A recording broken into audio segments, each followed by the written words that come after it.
Tapi Yahudi yang ortodok ini mirip kayak teman-teman kita Salafi, Pak, jenggotnya persis sama. Itu mereka kalau bermuamalah dengan perempuan sama seperti Salafi. Jadi kalau ada perempuan datang ke komplek mereka, itu nggak boleh pakaian sembarangan. Dan kalau nanya itu orang-orang Yahudi ortodok ini nggak berani lihat perempuan. Dan perempuan tidak boleh beribadah seperti laki-laki di tempat-tempat ibadah. Persis seperti Salafi. Salafi kan ngelarang perempuan juga ke masjid, ya nggak? Bener nggak? Ya, sebaik-baik tempat sholat perempuan tuh di kamarnya, begitu dalam tradisi Salafi, ajaran Salafi. Sama, jenggotnya sama. Jadi kalau mau memahami surat Toha, kisah Sayyidina Musa ngambil jenggotnya Sayyidina Harun, nah itu lihat Pak, Yahudi ortodok tuh jenggotnya sepanjang itu, diambil langsung sama Sayyidina Musa alaihi wassalatu wassalam. Adapun perkataan yang mengatakan bahwa orang yang berjenggot panjang, semoga tidak ini yang dimaksudkan, semoga tidak ini perkataan, mungkin ada redaksi saya tidak dengar langsung. Ada yang mengatakan mirip dengan orang Yahudi ortodoks. Ya, ini maklum dari hadisan yang kadzab memang. Ya, dustanya tidak sekali ini, sudah terlalu banyak dustanya. Maka nasihat yang perlu kita sampaikan, kalau belajar ngajarkan ilmu, hindari berdusta. Tidak perlu memfitnah. Antum sampaikan dalil, bahkan dalih sekalipun, sampaikan dalil tanpa memfitnah orang lain. Karena orang yang suka memfitnah, hablul kadhibi qasir, tali dusta itu pendek, tidak kuat mengikat, nanti terlepas dia. Maka nasihat saya kepada siapapun dai yang tak sepakat sekalipun, tolong berdakwahlah dengan ilmu, kemudian buktikan dengan amal. Jangan kita berkoar-koar kita ahlus sunnah yang sesungguhnya, tapi sunnah kita belakangi. Jangan kita katakan kita pengikut salaf yang asli, yang lain salaf misalnya, tapi buktikan dengan amal. As-salaf itu bila diperintah dikerjakan, bila dilarang mereka tinggalkan tanpa banyak alasan. Oleh sebab itu kalau dia miripkan dengan demikian, ya kalau sempat kita mengatakan itu sudah dilapor gitu itu. Ya, sudah dilapor karena ini pencemaran nama baik. Tapi kita hanya mendoakan semoga Allah perbaiki lisannya, Allah perbaiki hatinya, Allah benahi ilmunya, mudah-mudahan Allah ampuni dosa-dosanya, kembali kepada Islam kembali kepada hidayah dengan sebenar-benarnya. Allah murdahu ilal islami raddan jamila. Karena kalau begini hanya mencela dan takut nanti masuk dosa memperolok-olok sunnah Nabi sallallahu alaihi wasallam. Karena sahih dalam riwayat muttafaq alaih bahwa Nabi sallallahu alaihi wasallam jenggotnya sangat tebal. Lalu antum katakan orang-orang Talafi katanya yang berjenggot tebal mirip dengan orang-orang Yahudi ortodoks. Anda telah menuduh Nabi sallallahu alaihi wasallam, dan ini khawatir kita masuk dosa memperolok-olok sunnah Nabi alaihi salatu wasallam yang akibatnya adalah keluar dari Islam.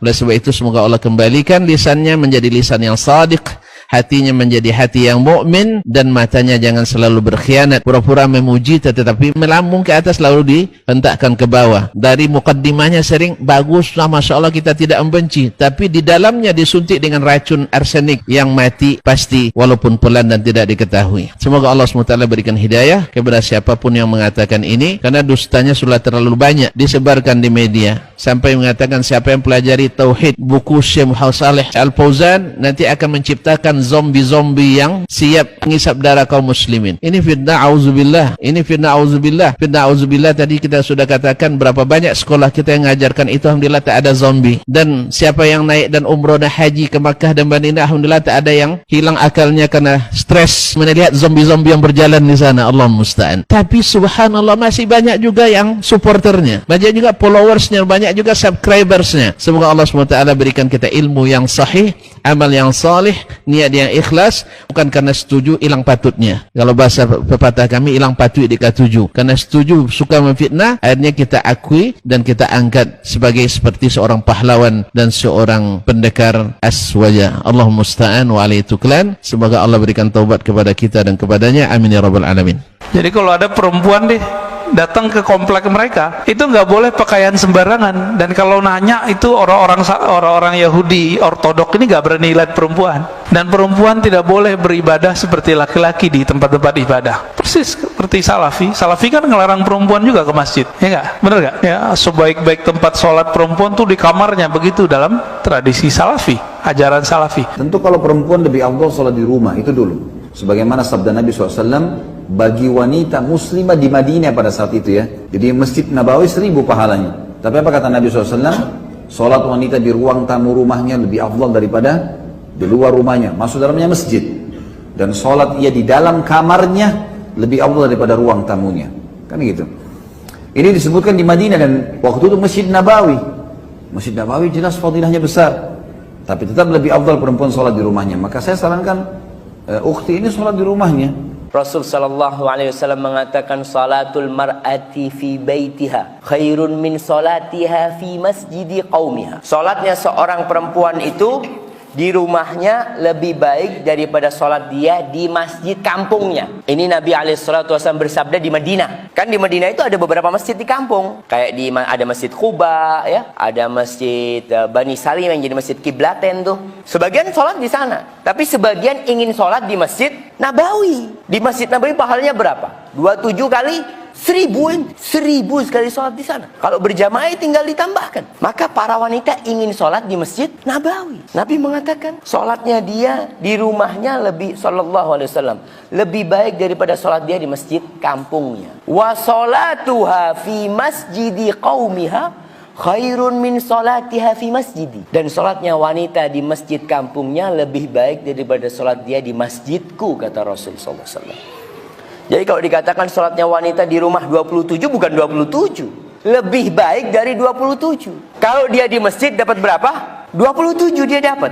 Kalau di rumah lebih dari. Makanya perempuan gak perlu iri. Kadang kalau ada wanita yang iri sama suaminya. Bang, ente enak banget kok bang. 27 terus. Anak cuma dapat 1 gitu dia. Kadang seperti itu. Tapi wanita boleh sholat di masjid. Bahkan para suami haram hukumnya melarang istrinya ke masjid. Rasul sallallahu alaihi wasallam mengatakan la tamna'u ima Allah masajidallah.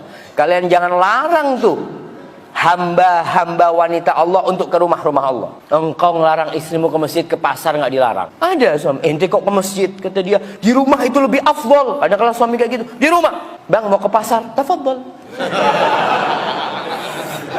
Ente ke pasar nggak apa-apa, ke masjid nggak boleh. Ke pasar itu tempatnya setan yang seharusnya dilarang. Udah, engkau nggak perlu ke pasar, ana yang ke pasar. Masya Allah, itu suami yang baik.